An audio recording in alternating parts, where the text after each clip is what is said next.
Are you tired of politicians and politics as usual? Are you fed up with Washington? What is your understanding of the esoteric concepts of cloture, filibuster, and sequester? Do you find it difficult to watch the news without screaming at your TV?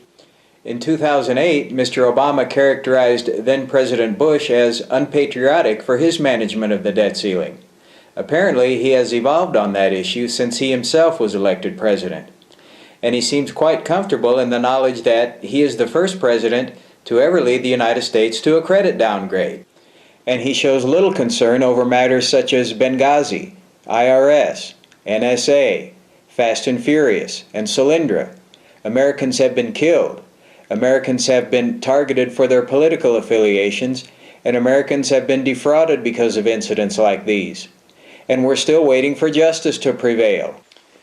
But I suppose if you're trying to convince the American people that these are just phony scandals, it helps to act as though you believe they really are. On one hand, our president, along with many Republicans, seem willing to negotiate with and give weapons to terrorists.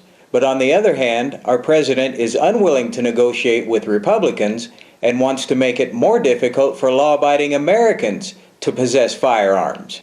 But when the next transgression reveals itself, I'm sure the president and the culpable department head will step up to the dais and ensure the American people that steps are being taken to prevent anything like this from ever happening again. And as you know, this is just a minuscule sampling of the insanity that is unfolding in Washington on a daily basis. Does it ever make you want to open a window and yell? Wait, hold on just a minute, I'll be back.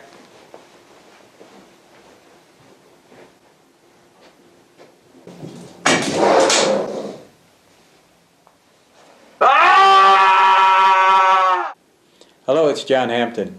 You're in conservative company. Pardon the interruption, but I really had to get that off my chest. And I do feel a little bit better. Okay, back to work. We have a real crisis of leadership in our country today, and it is certainly not attributable to just one party.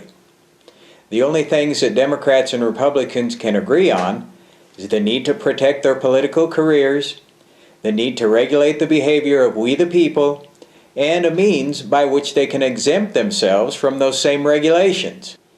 Of course, there are a few exceptions, but from a conservative point of view, it's hard to know what the Republican Party even stands for anymore, and many members of the party seem content to watch and even facilitate the continued expansion of government. True freedom can only be achieved through limited government, a robust and dynamic economy, along with a well-funded and equipped military. And right now we have none of those. As previously mentioned, there are exceptions, but why are Republicans so unable to mount a politically adept and consistently unified opposition to President Obama and the left? If the GOP cannot or will not adequately represent conservative America on issues as chaotic as Obamacare, then the light at the end of the tunnel is indeed dim. Politicians with an R have become complacent in the performance of their duties. Traditional conservative values have taken a back seat because the status quo provides a very powerful and lucrative lifestyle. Politicians with a D continue to be well organized and funded. With the help of the mainstream media, they have been very successful at demonizing those with whom they disagree, while at the same time aggressively promoting policies which encourage the redistribution of wealth through increased taxes and regulations. As far as American citizens are concerned, many have forgotten, or maybe never even been taught, about the sacrifices and hardships endured by our founding fathers in order to create a nation of free, self-reliant, and exceptional individuals. The tenets of our Constitution are as strong today as when originally penned. No restructuring is required.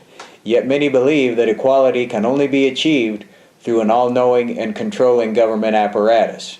An apparatus which takes from those who are willing to work and gives to those who have been conditioned through inculcation to believe that they too are entitled to financial freedom, but without the necessity of actually having to earn it. If this philosophy ever reaches full bloom, those not yet aware will quickly learn that a utopian America ruled by an all-powerful, wealthy, and self-proclaimed elite political class will be much different than what they were led to believe.